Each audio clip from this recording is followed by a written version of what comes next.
Bonjour les amis, nouvelle vidéo aujourd'hui pour parler de François Asselineau qui était reçu dans la matinale de Toxin pour parler de la fameuse rencontre entre Donald Trump et Xi Jinping. On n'en a pas assez parlé.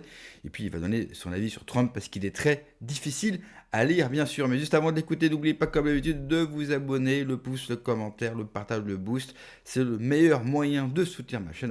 Ou alors sinon vous avez le Patreon ou le Tipeee, tous les liens en description bien sûr sous la vidéo. Allez, on l'écoute et on en parle juste après. Il n'en est pas question. Oui. Voilà, donc après, vous avez eu, d'une façon très Mais incroyable... il pensait vraiment, vous croyez que Donald Trump pensait vraiment que... Mais il savait bien qu'il arrivait en situation de faiblesse, non? Ou Écoutez, il je ne sais y pas. croyait? Je ne sais pas. Si vous voulez, les Occidentaux ont Oui, telle propension à se croire le à se nombril du monde. surestimer. Oui. Excusez-moi, ce que je vais dire là est un peu microscopique, mais enfin, j'ai vu que la très considérable Marine Tondelier, Oui. Marine Tondelier, pardon, Oui. a expliqué, a été scandalisée parce qu'il y avait dans un interview, Mélenchon avait dit que s'il était élu président de la République, il ne bougera pas sur Taïwan et que Taïwan fait partie de la République de Chine.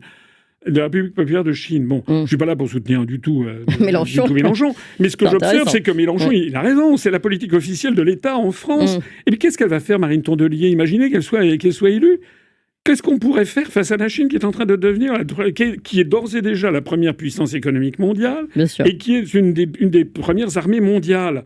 Donc, et puis en vertu de quoi? Et qu'est-ce qu'on dirait, nous, si Pékin venait et commençait à donner la liste à dire que c'est pas bien du tout ce que fait la France en Corse ou en Nouvelle-Calédonie et qu'il faut que la France dégage et donne son Oui, indépendance? surtout qu'en Nouvelle-Calédonie, on sait qu'ils ont des yeux dessus. Donc, Bien sûr, c'est exactement ce qui se passe. Parce que ça, c'est très chinois. C'est-à-dire qu'ils ne vont pas répondre visuellement, mais ils vont répondre de façon par-dessous, si vous voulez. Hein, derrière, pour ne pas perdre la face. C'est-à-dire, vous avez raison, j'ai cité à dessein la Nouvelle-Calédonie, parce qu'en effet, la France, elle risque de perdre ce fantastique porte-avions de notre rayonnement, de notre projection de puissance dans le Pacifique Sud. Et les Chinois, mais aussi les Azerbaïdjanais, pour d'autres raisons, se régalent à l'avance de l'idée de nous chasser. Parce qu'on ne peut pas aller tirer les poils de l'ours russe ou du dragon chinois et penser qu'ils ne vont pas réagir. Évidemment. Alors, face à ce jour historique que nous avons donc vécu, puisque c'est comme ça que vous le nommez, cette affirmation officielle de la Chine, première puissance du monde, comment vous voyez la suite des événements, finalement, l'ordre du monde prochain, avec ces nouvelles tendances, on va dire? Si vous voulez, ce qui est très important, c'est que quand vous écoutez le discours des États-Unis, de l'OTAN, de l'Union européenne, d'ailleurs l'Union européenne, vous avez vu, a été complètement écartée de tout ça, elle n'existe plus. Bon, c'est aussi un proverbe chinois d'ailleurs, que je me permets de citer au passage, parce que les Chinois raisonnent beaucoup par proverbe, par citation, par analogie. Il y a un proverbe en Chine qui dit, dans un restaurant, si les cuisiniers se battent et se disputent, tout se refroidit ou se brûle. Les Chinois n'ont jamais cru, j'en parle en connaissance de cause, n'ont jamais cru dans la construction européenne. Ils pensent que c'est un stratagème américain qui a été fait, ce qui est le cas d'ailleurs. Oui. Et donc, ils se fichent éperdument de la puissance européenne. Quand je vois des minus, comme le ministre Barrot qui explique que l'Union européenne va devenir la première puissance mondiale, les Chinois rigolent. Voilà. Donc, pour revenir à ce que je disais, les États-Unis d'Amérique, l'OTAN, l'Union européenne, vu du reste du monde, passent leur temps comme des papes de la Renaissance, à fustiger, à lancer des anathèmes, à fulminer des excommunications, à prendre des sanctions, à lancer des guerres, etc. Le discours de la Chine, c'est tout le contraire. C'est un discours apaisant, de rassemblement, qui milite pour la coopération internationale. Ne tombons pas dans la guerre, c'est quand même ce qu'il dit. Ne tombons pas dans la guerre, développons des relations internationales, etc. Et si vous voulez, vous avez Sparte avec la Ligue du Péloponnèse, c'est les États-Unis avec l'OTAN. Et puis Athènes et la Ligue de Délos, c'est la Chine et les BRICS. Voilà. Et la Chine, vue du reste du monde et du Sud global, la Chine paraît infiniment plus attirante que les États-Unis d'Amérique et les pays occidentaux, qui donnent l'impression d'être des mauvais joueurs, en fait, et qui passent leur temps, en fait, à vouloir régenter la planète entière, à leur imposer des valeurs, les fameuses valeurs occidentales ou européennes, qui d'ailleurs ne sont des valeurs européennes ou occidentales que depuis 20 ou 30 ans, et puis c'est tout. Donc, il faut bien comprendre que ce basculement planétaire des rapports de force s'accompagne également d'une montée en puissance très forte, d'un rejet très fort, à mon avis, de l'Occident. Et de ses morales. Voilà, et de sa morale. C'est vraiment important. Donc, qu'est-ce qu'il faudrait faire ? Vous le savez, ce n'est pas la première fois que je le dis. Il faudrait que la France fasse là où De Gaulle nous avait laissé un pays absolument... Il avait fait les bons choix stratégiques, reconnaître la République populaire de Chine en 1964, sortir du commandement militaire intégré de l'OTAN en 1966, indiquer que lorsque la Russie, l'Union soviétique se désintégrerait, l'OTAN n'existerait plus, donc laisser entendre qu'il fallait sortir de l'OTAN, montrer également qu'il pourrait très bien sortir du marché commun, que ça ne le dérangerait pas, c'est ce qu'il avait dit à Perfit. Si aujourd'hui la France était une puissance redevenue souveraine et indépendante, nous aurions beaucoup plus de poids. On aurait beaucoup plus de poids parce que les Chinois ou la Russie nous valoriseraient comme un partenaire occidental important ayant sa propre politique internationale et sa propre politique de souveraineté nationale. Alors, François Asselineau, je reçois une liste de questions des auditeurs pour vous.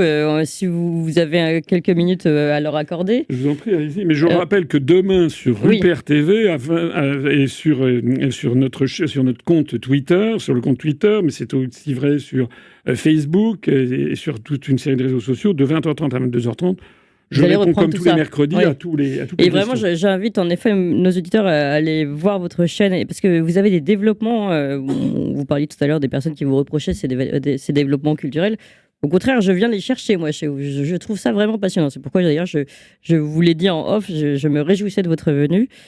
Parce qu'avoir un petit peu plus de fond pour comprendre un événement tel que celui-ci me semble assez primordial. Vous savez ce que disait Confucius ? Non, allez-y. Confucius, c'est une des grandes citations de Confucius. Il disait « Celui dont la pensée ne voit pas loin verra ses problèmes de près. » Oui, c'est ça.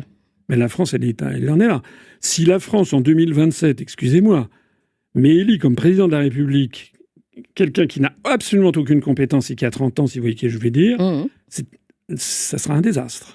Mais il y en a plusieurs d'ailleurs qui n'ont aucune compétence et qui ont 30 ans, qui sont candidats. Oui, tout à fait. Ça, on a mais disons qu'ils n'ont pas tous les mêmes résultats dans les sondages. Oui, c'est vrai. Alors, beaucoup de questions. Une première concernant la Chine. Trump va-t-il, selon vous, arrêter les frappes en Iran après sa visite en Chine ? Alors ça, c'est un grand mystère parce que on ne sait pas ce qui s'est dit. Alors, pardon, c'est Fafa Lioni qui a posé la question. Alors, on ne sait pas ce qui s'est vraiment dit.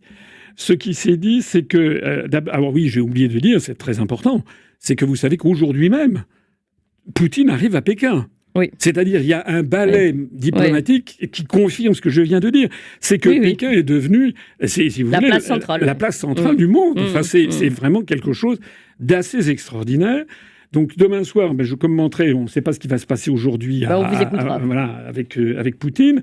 Il semblerait que Xi ait dit des mots un petit peu du style que peut-être que Poutine allait regretter d'avoir envahi l'Ukraine. En tout cas, c'est mis en avant par certains commentateurs américains. Bon, mais il paraîtrait aussi que Trump aurait fait cette révélation incroyable. Il aurait dit, paraît-il, qu'il faudrait que la Russie, la Chine et les États-Unis se rassemblent tous les trois pour torpiller la Cour pénale internationale. Parce qu'il faut voir que la Cour pénale internationale, elle peut poursuivre à la fois la Russie sur l'Ukraine, elle peut poursuivre la Chine sur le Xinjiang, elle peut poursuivre les États-Unis sur toute une série d'exactions, que ce soit au Venezuela. Et Netanyahou aussi. Et elle peut poursuivre Netanyahou. Donc, on voit bien qu'il y a une espèce de mouvement un petit peu brownien en ce moment, avec trois grandes puissances. Sans compter l'Inde qui arrive, mais toujours avec un certain délai de latence. Et actuellement, tout tourne autour de Pékin. À mon avis, alors là, je ne sais pas, à mon avis, je ne sais pas. Honnêtement, je ne sais pas parce que les gens se perdent en conjecture. Il y a des éléments qui donnent à penser que Poutine veut renforcer, veut accélérer la guerre. Dans son entourage, on évoquerait même maintenant carrément l'idée d'avoir des frappes nucléaires tactiques sur l'Europe. Bon, moi, je n'y crois pas quand même, mais enfin, c'est quand même un point qu'il ne faut pas négliger. Sur l'Europe Sur l'Europe, oui. Il y a un des conseillers connus de Poutine qui a dit qu'il allait peut-être falloir envisager, alors c'est peut-être C'est Oui, peut-être bien sûr. mais La enfin, communication. c'est peut-être la communication, mais c'est vrai que ça s'éternise. Oui. Ça s'éternise. Et la Chine n'aime pas ça. Parce que là, il faut bien comprendre un truc. Vous l'avez dit vous-même, d'ailleurs. C'est que, et je l'ai dit aussi, d'ailleurs, c'est que Xi Jinping tient des propos pacifiques. Pourquoi ? Parce que la Chine, mettez-vous à la place des Chinois, c'est le pays le plus peuplé du monde avec l'Inde. L'Inde l'a dépassé l'année dernière ou il y a 2 ans, mais en gros, c'est quand même le pays le plus peuplé du monde et qui est en train de triompher de partout en matière d'économie. Je crois avoir même dit ici sur cette antenne que le nombre d'ingénieurs qui sort du système scolaire chinois en ce moment est extrêmement impressionnant. Ce sont des centaines de milliers de nouveaux ingénieurs chaque année, à comparer avec peut-être, je sais pas, 200 000 ou 300 000 aux États-Unis et 60 000 en France. Alors en Chine, on doit être à 2 millions, 3 millions par an. Donc la Chine, en ce moment, est en train de vaincre en matière d'intelligence artificielle, en matière de drones, en matière de robotique, en matière de fusion nucléaire, en matière de trains hyper rapides, en matière d'armement, enfin, dans tous les domaines, ils sont en train de triompher. Mais donc la Chine ne veut pas de guerre. Elle veut que les choses restent en l'état, puisqu'elle va triompher, selon les principes de Sun Tzu, sans avoir eu à combattre. Et je rajouterai à la brillante analyse de François Asselineau que les Chinois sont un peuple de marchands. Ce ne sont pas un peuple de guerriers. Ils ont très peu fait la guerre dans toute leur histoire. Eux, ce qui les intéresse, c'est faire du commerce. Et vous savez quoi ? Comme l'a très bien dit François Asselineau, ça fonctionne à merveille. Ils sont en train de dominer le monde dans tous les domaines. Et rien qu'en parlant automobile, quand vous regardez les voitures chinoises qui arrivent sur le marché européen, qui arrivent en France, allez voir les concessions près de chez vous, allez voir les véhicules chinois, allez voir les prix, surtout allez voir la finition, ce qu'ils vous donnent. Le prix des garanties 8 ans sur leur véhicule. Donc ils vont dominer partout, ils vont tuer tout le monde. Pour quelles raisons ils vont aller s'enfermer dans des guéguerres ? Les Chinois, ce ne sont pas des anglo-saxons, ce ne sont pas des fanatiques religieux.